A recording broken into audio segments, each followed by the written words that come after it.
This is Arab Talk on KPOO 89.5 FM in San Francisco. This is Arab Talk with Jess and Jamal. I'm Jess Jamal. And I'm Jamal Dejani. Well, Jamal, we're back from a small, short hiatus, and we're back with Arab Talk for all our viewers and our listeners. A lot has happened since our last live show, and we have so much to talk about right now. And we'll be getting to issues around the pandemic and the election. But as I have been saying now for the last 15 years, and I keep saying it, every 4 years, when there's an election in the United States, that period of time after the election to the inauguration is basically carte blanche for the Israeli military and government to exercise its most brutal force against either Palestinians, Syrians, or in this case, the Iranians. And we will speak about that during the show. But we have a lot to talk about, and we're getting to the close of 2020. That's right, Jess. And actually, I'll add to this thought that this last period of a sitting president is very sensitive. You talked about the Israeli side, which is, you're absolutely right. Israelis have in the past taken advantage of this kind of change of the guards. However, I would double your bet and add to it, because it's also, now this is the danger, because Donald Trump himself wants to end on a last hurrah or bonanza. That's or right. whatever That's right. you want to describe it, and we'll talk about, the similarities between him and Benjamin Netanyahu. Actually, a lot of similarities. They both That's want right. to hold on to their seats for as long as possible. But why this is sensitive, and we'll start with Iran. And as you know, because now the world is waiting to see whether Iran will strike back at Israel or even the United States over the assassination of their top nuclear scientist, Mohsen Fakhrizadeh, the architect of Iran's basically military nuclear program. Because if you recall, also Donald Trump, he ordered the assassination of General Soleimani. That's right. And the Iranians retaliated. Yes. It was kind of a small retaliation. So now, here is the thing. We're hearing for the first time criticism within the United States Congress, mostly Democrats and others, saying this is ridiculous. This shouldn't escalate to this much. Scientists shouldn't be a target. We haven't heard anything from Donald Trump condemning it or condemning Israel, of course. Is being very hesitant about taking credit for it. In fact, one of its ministers tried to deny it. But we know the writing is on the wall, right? Of course. So we know this is definitely an act of the Mossad.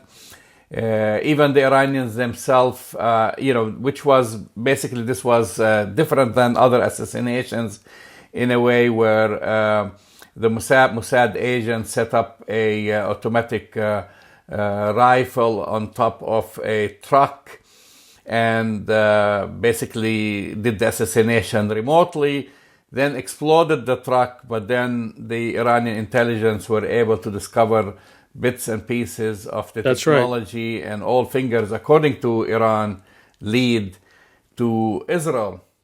Well, we should say, of course, it leads to Israel, but we also have to put in there, Jamal, with the blessing of the United States under the Trump administration, because they would always need to get some sort of blessing from the United States administration to do something like this.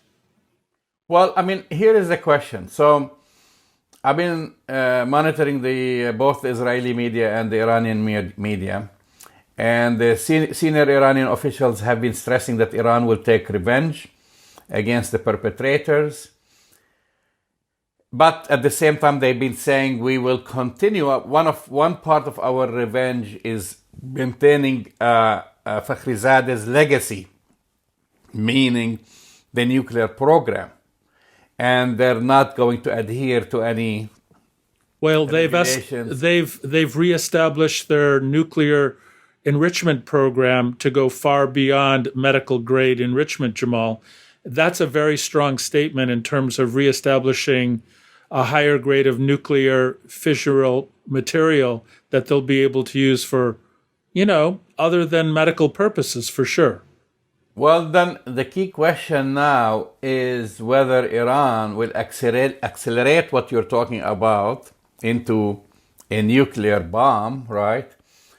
Or extract its revenge, because they keep saying whether targeting Israeli or American targets. American targets, they can be easily targeted in Iraq because we still have troops in Iraq. That's right. And interest in the Gulf. And then, of course, Israel, they can target Israel through Hezbollah in Lebanon and other places. Or wait to see what President-elect Biden puts on the table.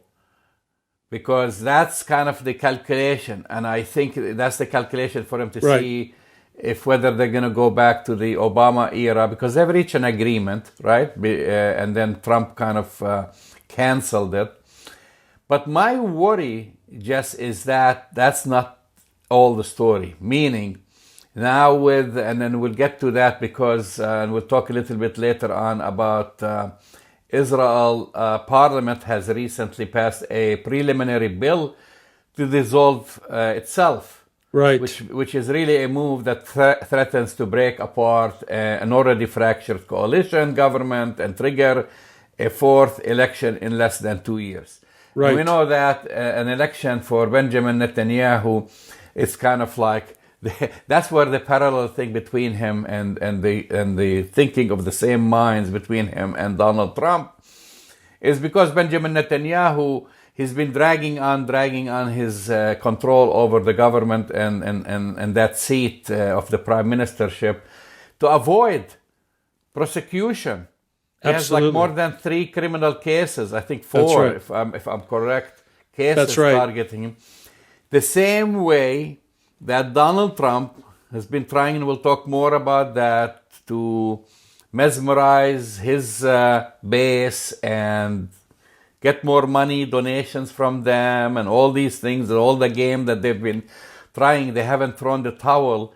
And here we are, December 3rd. They haven't yet conceded. And by the way, Jamal, they're not going to concede. I'll give you the breaking news right now. Yeah, Donald Trump will never concede. We'll get to that later. We'll get to that, but for me, because they think alike, meaning Trump and Netanyahu think alike, that Trump might think to pull something crazy like bombing Tehran or bombing its nuclear facilities and dragging this country to a never-ending war.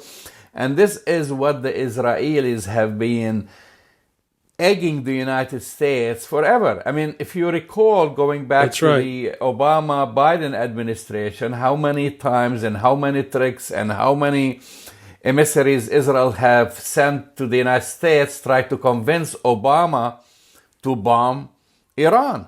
Exactly. We came so many times close, but Obama resisted this.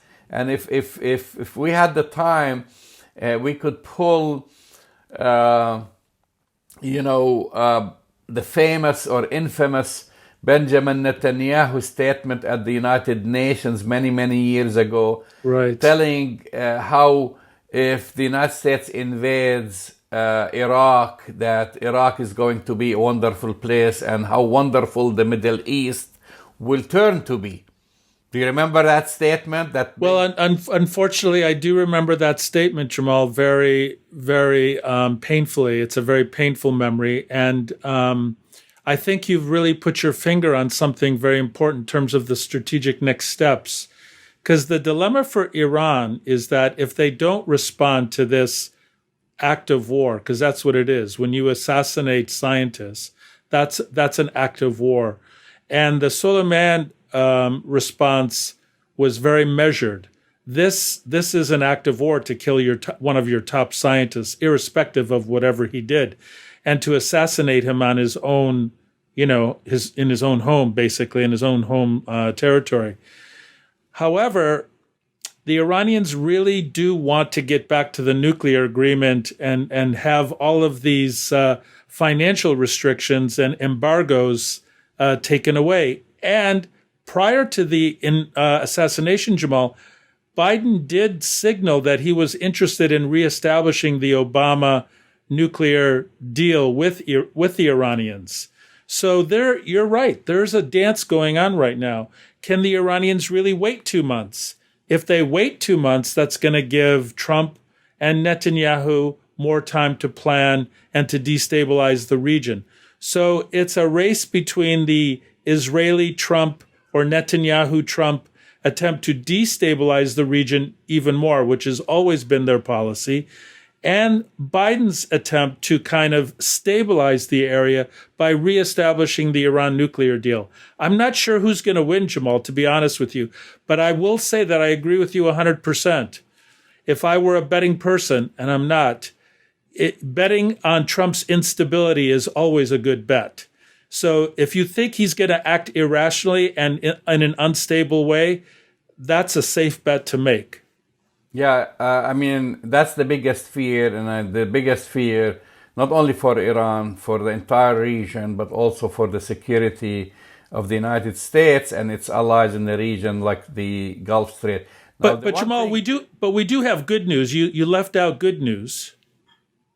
Okay, what's the good news? The good news is that the diplomat extraordinaire Jared Kushner is on the way as we speak to Saudi Arabia and the Gulf in an attempt to make things better in the region. He's done such an amazing job on the question of... label this as good news. That's why you took me by surprise. No, that's a joke, right? Yeah, that's the sarcasm, because here you have Jared Kushner responsible for decimating any possibility of peace, in terms of the question of Palestine and the oppression of Palestinians and the occupation of Palestinians. And he's going right now to do yet another deal, or attempt to do another deal. He's going to be visiting Qatar and Saudi Arabia. And on top of that, Jamal, we should make mention of the fact that Mohammed bin Salman had a secret meeting with Benjamin Netanyahu recently.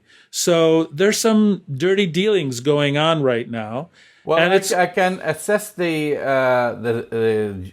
Kushner flight to Saudi Arabia, or I can connect it to a recent report that Saudi Arabia has recently backtracked on allowing Israeli flights over its airspace on their way to the UAE, because initially they said, that's fine, and then it was a very small story in the news that Saudi Arabia has reneged on this agreement. So that could be part of the flight, because if you remember, both the Trump administration and Netanyahu were pretty much saying or bragging that Saudi Arabia is going to be next in forming diplomatic ties with Israel.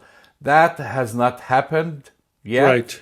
And then there was a small story about not allowing them to use their airspace for flights to the UAE. This is just very new, Jess. This is just like a couple of days ago.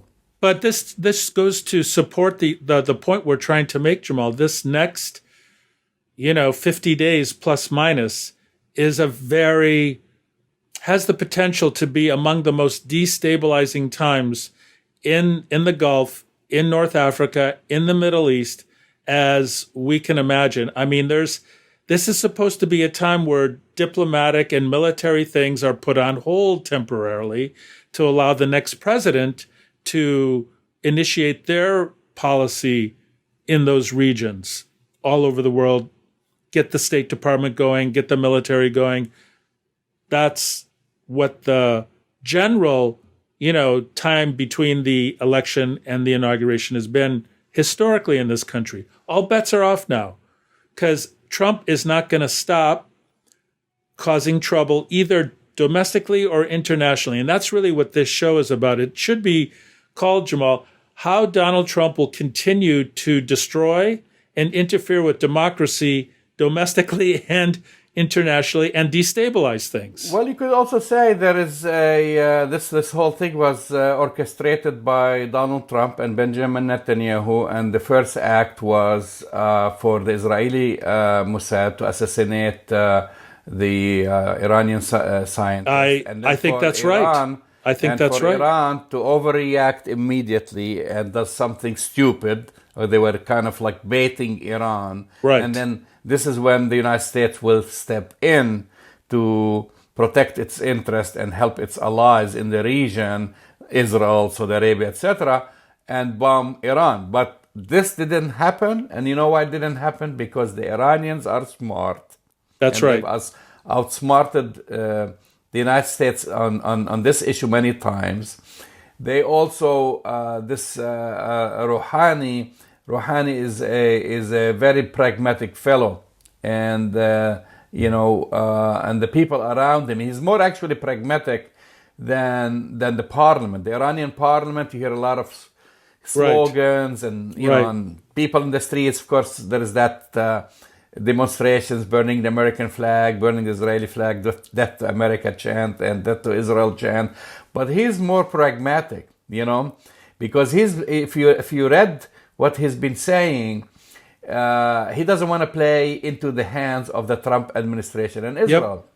Yep. And he has been stressing the removal and prioritizing the removal of U.S. sanctions on Iran, and hoping that this will happen once Biden assumes office. I mean, this is their goal. They're kind of goal-oriented.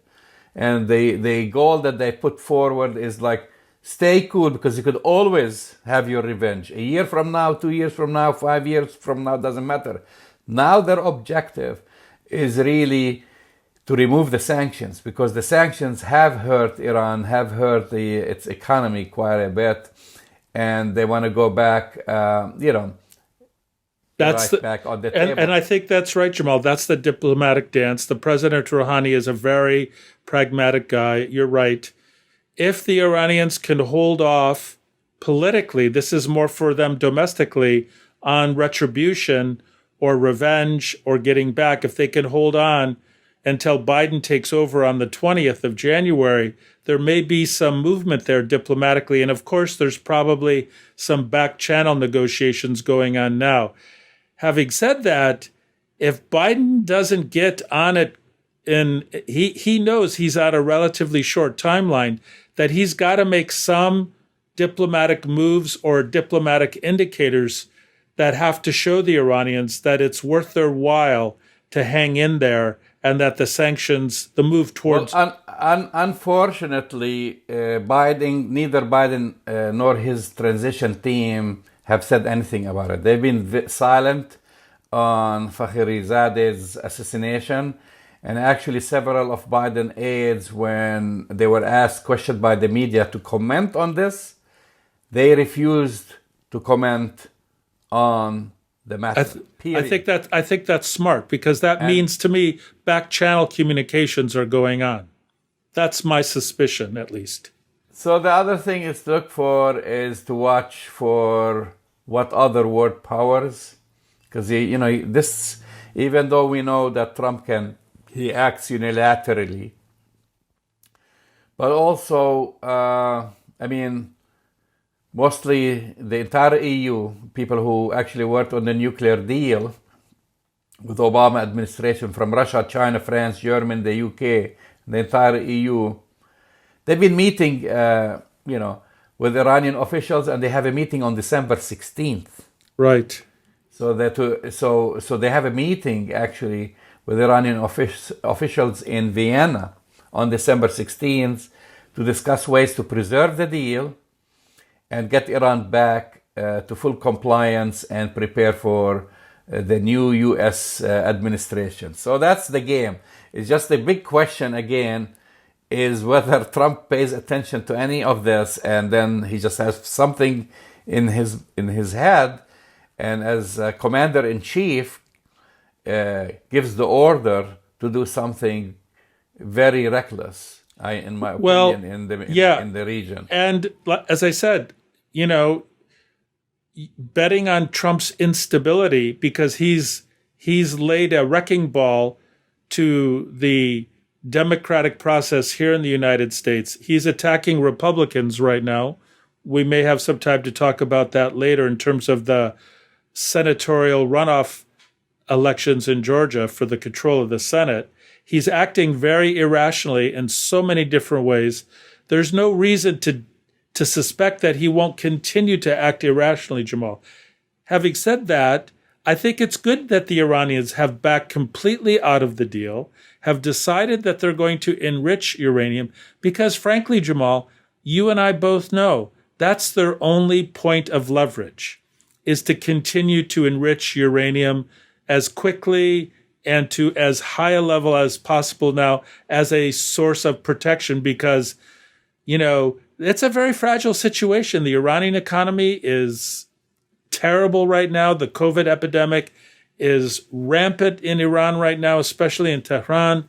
It's a very difficult time. And, Iran, frankly, despite its amazing history and its amazing, place in terms of, intellectual and cultural history, they're in a pretty weak position right now. So, this is a very delicate time. I mean, it can go either way. You're absolutely right. You're listening to Arab Talk on KPOO San Francisco, 89.5 FM. Just we started also talking about trying to make a comparison between Benjamin Netanyahu. What do you mean trying? They are two peas in a pod. Trump. They are two peas in a pod. And this is the timing, and I've mentioned earlier, this is new, that Israel's parliament has passed a preliminary bill to dissolve itself, and that basically will trigger a fourth election, right? So this is the vote, even though it's not final, it requires further voting into it. But the bill in the Israeli Knesset passed 61 to 54. Wow. So it wasn't I'm even surprised. a close one. And with potential for further legislation to formally ask to dissolve the House as soon as next week. I mean, this could happen over the weekend, which then would lead to an election in the spring. So we know, I mean, for Netanyahu, it's really a game, right? So that last deal that they brokered, that Netanyahu will serve the first 18 months and then that's Gantz done. It's done. will come back. It's basically, it's just seen as a career saver and a possible chance for him to skirt his legal woes, right? So he has 3 damning criminal corruption cases, charges on him. Basically, right. He will face the minute he steps down and out of the prime minister office. Well, this is the difference with Trump, Jamal, because Trump probably has 10 times that amount waiting for him. So actually, Netanyahu's probably in a slightly better legal position of jeopardy than Donald Trump. So this is what the Israeli opposition has been saying. They say that Netanyahu never intended to rotate the prime minister position to Gantz. He never did. I think that's right. And that's kind of like a game now. This is a setup again, basically. He basically wants another round of elections. So that whole thing about now that vote, he basically it's a game that he played to kind of, pull them into that vote to dissolve the parliament. Because then when they dissolve the parliament, all former agreements are off the table. That's right. Which means, that's right. Because last time the election was close and he couldn't form a coalition, neither Gantz was able to form a coalition. They made that kind of deal. The last time something like this happened just was between Peres and Netanyahu. Right. That was the last time Peres was a prime minister. So now, and of course, when you do that, it's kind of half term each. It's not good for him. So now, if they go back into a new election, maybe he's feeling confident that he will win. and which means he'll stay another 4 or 5 years. He wants to be basically the king of Israel forever. He doesn't want to be the prime minister. He's the longest ruling prime minister in Israel's history. Well, I think politically, Jamal, and I'm sorry to say this, but he's got a much better chance to pull this off than Donald Trump has, because the Israeli economy has taken a pretty big hit recently. They're barely coming out of their COVID crisis, even though there's been a lot of protests against Netanyahu. You know the Israeli culture very well, Jamal. You know the way they think. You know the way they feel. If they feel instability in the future, and there's a choice between Netanyahu and Benny Gantz, you know they're going to pick Netanyahu. And that's just the way these societies are. It's the same reasoning why... Yeah, Israelis will always drift towards conservative government and far-right government when they feel threatened. And they do feel threatened. Well, of course, with COVID, they feel threatened. So he can play that game, that card. He can play the card of should he convince Trump to take this crazy action, that now Israel faces an existential threat from Iran, and Iran wants to retaliate, and only a Likud leader can save Israel, and only himself can save Israel. So that's a game that has been played successfully in the past, yes. So I don't put it past... No, but Netanyahu, as I said, has a much better chance than Trump. The possibility of Trump pulling off any of these, sociopathic, psychopathic, narcissistic things that he and Giuliani are trying to do right now, the possibility of them occurring is about 0% or less. My prediction, Jamal, as long as we get to the Trump thing really quick, my prediction is that Trump is going to announce his re-election bid on January 20th for 2024. He's going to suck all the oxygen out of the room so that Pompeo, Nikki Haley, Ted Cruz, Marco Rubio, any other of the Republicans who are thinking of running in 2024 are going to be shot down. And that he's going to spend the next 4 years undermining democracy and the Biden administration every single day.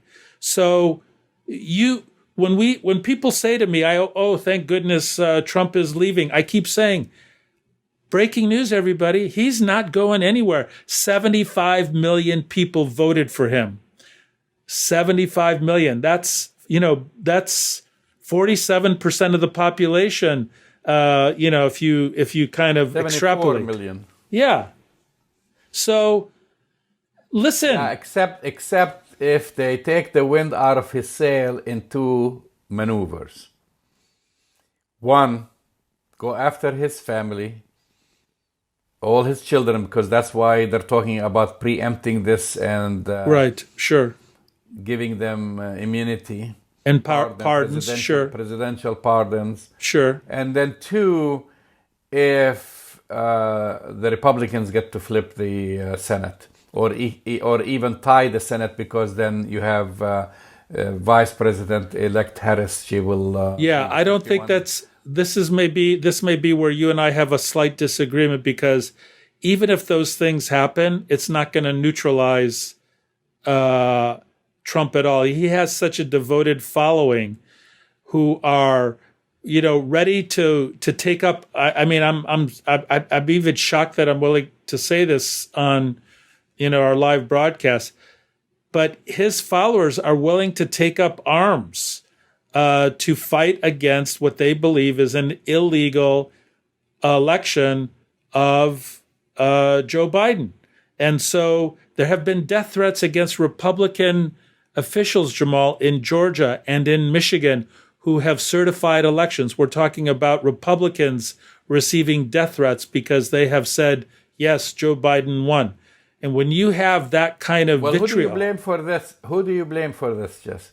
I mean, you blame the Republicans. No. Who do you blame? You blame the Republican politicians, senators, and congressmen and congresswomen who have been silent, Absolutely. who have been cowering to Donald Trump because And still cowering.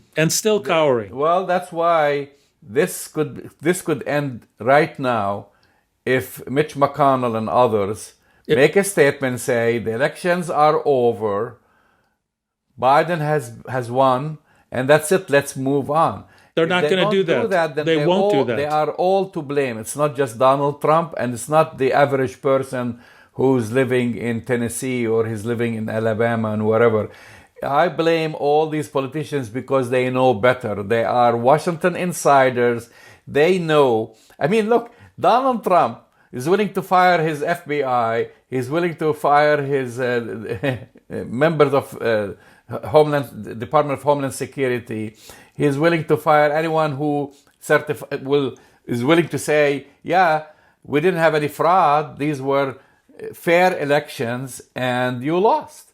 And these guys know better. They know that what he's saying is a total lie. I don't think even Trump believes his own lies. I don't think that Giuliani. No, I actually think he believes them. I don't think so. I think it's just another act for him. He's just a corrupt individual. He is willing to lie to his mother, father if they were alive. He's willing to lie to anyone to save his behind. And he's doing this. And unfortunately, his circle has been shrinking because some people have been leaving him. And he's surrounding himself with losers like Giuliani who get duped by Borak, whatever, he goes into. I mean, he's the last lawyer. If he gets like some obscure reporter from Kazakhstan, or I don't know how she presented himself, to drag him to her bedroom, to lie on the bed. And put his hands in his pants, yeah. That's right. I mean, is this the lawyer who you would want to use? Well, I'll tell you, it's so bad that when the lawyer says, hey, I'm in legal trouble, can you pardon me? Because that's bad news, because there's reports that Giuliani has already approached the president to be pardoned ahead of, January 20th. Look, Jamal. I mean, Trump got 74 million votes. I agree with you. I want to believe what you're saying. I really do. But still 80 million people have voted for Biden. It doesn't matter because you have an energy of the 75 million people who voted for Trump and those who didn't vote, who are Trump supporters, who are so crazed about him and believe everything he tweets and says and does, that I am worried that even if Trump gets arrested, which is going to create chaos, even if his kids get arrested, which they deserve if, in fact, the evidence comes out to show all of the illegalities that they committed, we're headed for a very difficult 4 years. I really see, Jamal, the next 4 years as being even a greater test of American democracy than the previous 4 years. Because what are you going to do if 75 million people believe that the election was a fake, who don't believe in the process, and who believe that they should take up arms to save this country? What are you going to do about that? What I'm going to do about it is I would want to expose Donald Trump for the person he is, that he is a con man and a liar. And if I were going to guess anything, Biden is going to stay away from that. I mean, he has to focus on being president. And you know who he is going to handle this for him? Well, whoever the attorney general is, yeah, probably. Yeah, but it's going to be under the guidance of Kamala Harris. That's true. She knows how to deal with punks like him. That's true. That's what she has done in the past by exposing. Of course, you're going to have a whole network of lawyers and whatever looking into his finances, looking into election finance fraud, looking into this whole corruption thing. I mean, his daughter is now under investigation for using his the inauguration funds, money. So I'm sure the more you dig, the more you find this corruption. Why has he moved from Manhattan to Florida? We know why. Because he's in a lot of trouble in New York. And do you think the Attorney General in New York going to remain silent? No. Well, this is the good news about the pardons. I mean, I think there's a 99.9% chance that Trump will pardon Kushner and his children and Giuliani, Manafort, all these other corrupt people who are spending time in jail, who were found guilty under our rules. I think that's going to happen. However, as we've said many times on this show, Jamal, the pardon only applies to federal offenses, not to state offenses. So if there are state laws that were broken, and I am one of the people who believes that all the Trump children and Jared Kushner committed many illegalities at the level of state law, they will be prosecuted to the full extent of the law. Here's the other thing about pardons, Jamal. He can't pardon himself, Jess. No, but I'll get to that. I'll get to that I'll get to that in a second. But even if you pardon Giuliani and Kushner and Ivanka and Don Jr., if they commit crimes in the future, they're still on the hook for that. So, it's not that great. I think that he's going to try to pardon himself. One fly. It'll go to the Supreme Court where he has a majority. So we'll see. But he'll try to do it. We'll see if Amy Coney Barrett, if Justice Kavanaugh or Gorsuch we'll see what they say. It could come down to Judge, Amy Coney Barrett, Jamal. She could be the decider on whether or not a president can pardon himself. It'll be interesting. I don't know if you felt a little shaking a second ago, but I think the Bay Area had a little earthquake, Jess. It's either an earthquake, which I haven't felt yet, or it could be Donald Trump kind of shaking from the news that we're reporting here on Arab Talk.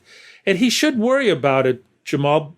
But you know a little bit about the psychology of white grievance. And really, this is why 75 million people voted for Donald Trump. He has been riding a wave of white victimhood, white grievances, for the last, not just 4 years, last 6-8 years. That's his push. And even if he were arrested, he's going to have this following, Jamal, that are going to follow him to the bitter, bitter end, no matter what happens. That's why I'm personally very concerned about the next 4 years. I'm not as optimistic as you are that our experiment in democracy can handle such a deranged person who can harness the mental and emotional, states of 75 million plus people. So it's making me a little nervous, to be honest. I want to shift topics here, Jess. A very important topic, of course. Today, the daily deaths from the coronavirus surpassed 3,000. Yeah, it's terrible. And 100,000 people are in the hospital. That's a one-day toll. And 100,000 in the hospital. As of today. Yeah. And but also they say that this number might be much higher because we haven't gotten all the after effects of the Thanksgiving holiday. That's right. When they pleaded with people not to travel, not to take flights, and so we might have a higher number in few days when the results come. As you know, people don't get all the effects of the virus immediately. Might take a week, might take 2 weeks, but we have hundreds of thousands of people who traveled during the Thanksgiving holiday and took flights. And at the same time, there is good news. And the good news is now you have more than at least 2 drug companies, maybe 3, Pfizer, Moderna, AstraZeneca is the third one. And Johnson & Johnson has one too. Johnson who said that they have a vaccine with an efficacy rate of over 90%. and the first shipment has left actually Belgium, where for example, Pfizer has its manufacturing plant, and it's either here in the United States or on its way to the United States. So how do you balance between these two things that we are now hitting? We're getting hit by horrible wave. One, the winter time, and two, we had Thanksgiving travel. We're coming into Christmas, where people are gonna and New Year's get together, and New Year's not gonna listen. They're gonna meet. They're gonna visit their family. They go to parties. The other day, I was reading in Manhattan, out of all places, where it was that the city shut down an after-hour club where they had 400 people. That's right. Partying to the wee hours. That's right. Okay, so as we approach December 31st or January 1st, which I feel like it's going to be the worst kind of hump to get over. And then at the same time, they say we might be getting some vaccines by the end of December for some people, the frontline workers. And then by February, regular people start getting the vaccine. Well, Jamal, do you want the good news or the bad news first? Well, we've been living in bad news since last March. Well, the slight piece of good news is that it appears, if you look at the research, and I've actually looked at the research very carefully, and I have colleagues who are virologists and epidemiologists that I've been speaking with about this. The good news is it does look so far that the vaccines that are coming out from Moderna, from AstraZeneca, from the Pfizer, it looks like, for all intents and purposes, that they're safe and they're effective. So that's the good news. It does look like the process of getting a safe vaccine is moving along well.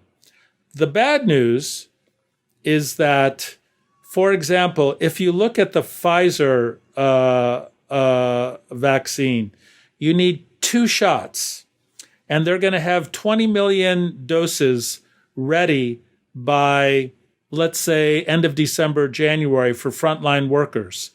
But 20 million doses will only treat 10 million people because you need 2 shots. They estimate, Jamal, that there are 47 million people who are frontline workers that need to be vaccinated first. So by the time all the frontline workers get their first and second vaccine, by the time the other vaccines come out, and by the way, the Pfizer vaccine has a problem, Jamal. It has to be kept at minus 94 degrees, and not all hospitals and clinics have that capability. So the other vaccines will have to wait till they come out. My best estimate, Jamal, unfortunately, is that by the time regular people like you and I and people that we know will have access to the vaccines, at the best case scenario, March, April, June. So we're talking about a period of time between now and March, April, or June where the majority of Americans will get vaccinated at a time when the spread of the virus is reaching, not even at its pinnacle yet. We're not even close to the top yet. Some people have estimated, Jamal, using the modeling, that it looks like by the end of January, there could be 500,000 Americans killed by this virus. 500,000. And yeah, I read the report by February. It said 400,000, but maybe that's a conservative. That's conservative because right now, Jamal, someone is dying in the United States every 30 seconds. And we're not even at the peak yet. You had people traveling and flying. You had 1 million people traveling on Thanksgiving Day. The 3 days before Thanksgiving, 1 million people traveled every day. You had millions of people traveling the days after Thanksgiving. And I still see people where we live, Jamal. I mean, we are still quarantined. It looks like Governor Newsom is going to issue a shelter in place and stay indoors. Don't leave your house order he might be doing it right now for all I know.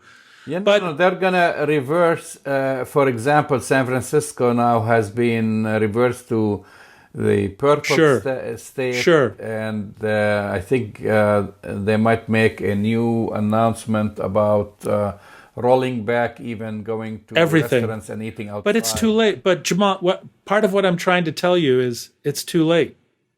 I mean, we need to do those things, but I still see people outside not wearing masks. Well, that's the big question. That's the big question for you, just because that's in a way non-scientific, maybe more like psychological, which you can comment on this.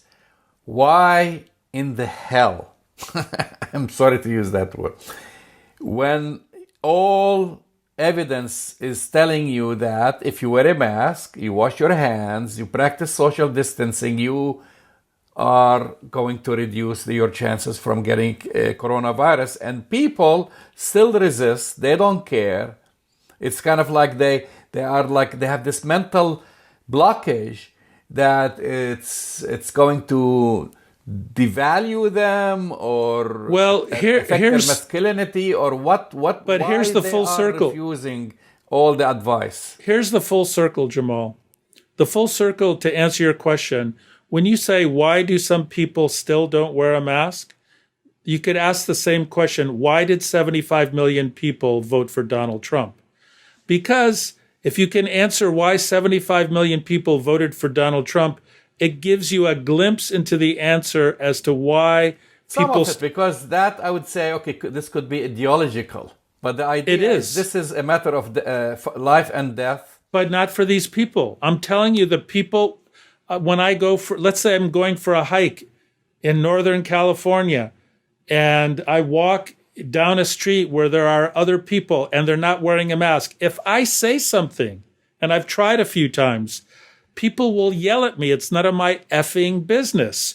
Or we're talking about Northern California, Jamal. We're not talking about the parts of deep Trump country. We're really talking about people who, a large number of people who don't wear masks, don't believe it's real, don't believe it's going to happen to them, believe that it's just like the flu. If they get it, no big deal.